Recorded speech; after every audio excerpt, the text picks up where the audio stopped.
उत्तर मध्य मुंबई लोकसभा मतदारसंघातील भारतीय जनता पक्षाचे उमेदवार उज्ज्वल निकम यांच्याविषयी सध्या उलटसुलट चर्चा सुरू आहे।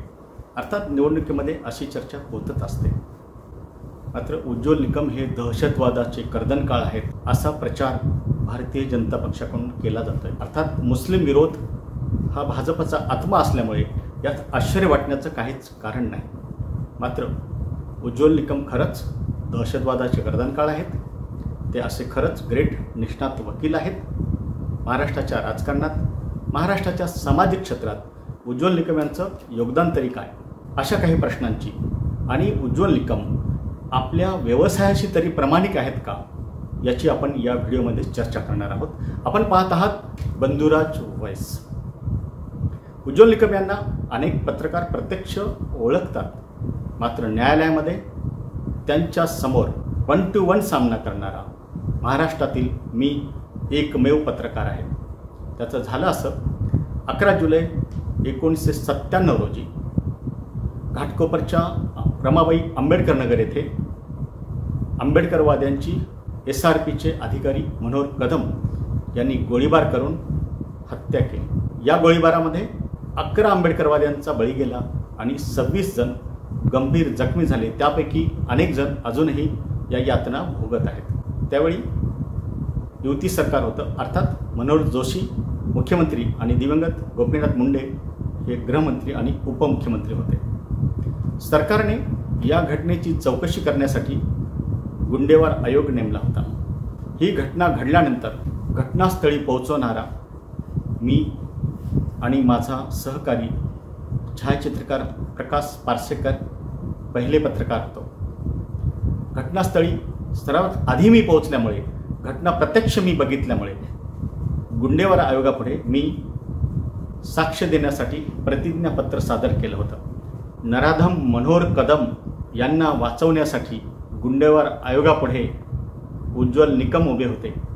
मी साक्षीदाराच्या पिंजऱ्यात उभं राहिल्यावर जस्टिस गुंडेवार यांनी उज्ज्वल निकमांना विचारलं की बंधुराजची साक्ष घेण्याला आपल्याला किती वेळ लागेल। अतिशय अहंकारी पद्धतीने उज्ज्वल निकम यांनी उत्तर दिलं होतं, 10 मिनिटांमध्ये मी बंधुराजला आटोपत घेतो। पहिल्या दिवशी मला त्यांनी अनेक प्रश्न विचारले। माझे त्यावेळचे संपादक निखिल वागळे यांच्या बाबतीत, दैनिक महानगरच्या भूमिकेच्या बाबतीत अनेक प्रश्न त्यांनी विचारले। माझ्या जातीच्या बाबतीत, मी मागासवर्गीय आहे का आणि मी मागासवर्गीय असल्यामुळेच गुंडेवार आयोगापुढे मी हे प्रतिज्ञापत्र केले आहे, असा दावा उज्ज्वल निकमांनी केला होता। 10-15 मिनिटात माझी उलट तपासणी संपू असं म्हणणाऱ्या उज्ज्वल निकमांना माझी उलट तपासणी पूर्ण करण्यासाठी तब्बल 2 दिवस लागले। त्याच वेळी माझ्या लक्षात आलं होतं की उज्ज्वल निकम वकील म्हणून काही फार ग्रेट नाही आहेत। ज्या मनोहर कदमने कारण नसताना गोळीबाराचा आदेश देऊन 11 आंबेडकरवाद्यांचे बळी घेतले, त्या मनोहर कदमला वाचवण्याचा उज्ज्वल निकम यांनी गुंडेवार आयोगापुढे पुरेपूर प्रयत्न केला होता। एवढंच नव्हे तर ही घटना ज्या कारणामुळे घडली होती, बाबासाहेब आंबेडकर यांच्या पुतळ्याची विटंबना झाल्यामुळे आंबेडकरी समाज रस्त्यावर उतरला होता। तर बाबासाहेब आंबेडकर यांच्या पुतळ्याची विटंबना याच वस्तीतल्या आंबेडकरी तरुणांनी केली असा दावा करून काही तरुणांची नावाची यादी उज्ज्वल निकम याने गुंडेवार आयोगापुढे सादर केली होती। तर या घटनेमध्ये उज्ज्वल निकम यांचा जातीवादी चेहरा मला प्रथमदर्शनी बघायला मिळाला होता। त्यानंतर आपण दुसरं उदाहरण घेऊया। खैरलांजी हत्याकांडातही सरकारची बाजू नेमण्यासाठी उज्ज्वल निकम यांनाच नियुक्त करण्यात आलं होतं। खैरलांजी हत्याकांड 19 सप्टेंबर 2006 रोजी घडलं।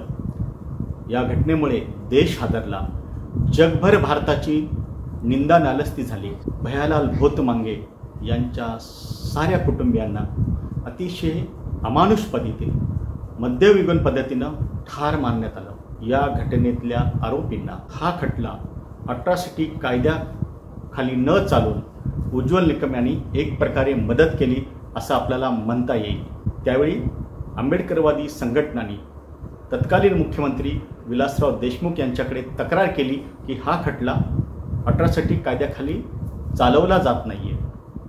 तेव्हा उज्ज्वल निकम यांनी उत्तर दिलं होतं की माझ्या अंतिम युक्तिवादामध्ये मी हे सारे मुद्दे घेणार आहे। मात्र उज्ज्वल निकम या खटल्यामध्ये अंतिम युक्तिवाद करण्यासाठी उपस्थितच राहिले नाही.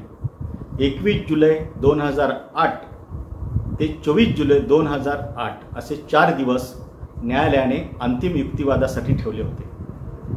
कोणत्याही गुन्हेगारी खटल्यामध्ये अंतिम युक्तिवाद हा अतिशय महत्त्वाचा असतो, कारण अंतिम युक्तिवादामध्ये आपण आरोपीला जास्तीत जास्त सजा देण्याची आणि एखादा गुन्हा हा कसा भयावह आहे हे सिद्ध करण्याचा प्रयत्न करत असतो.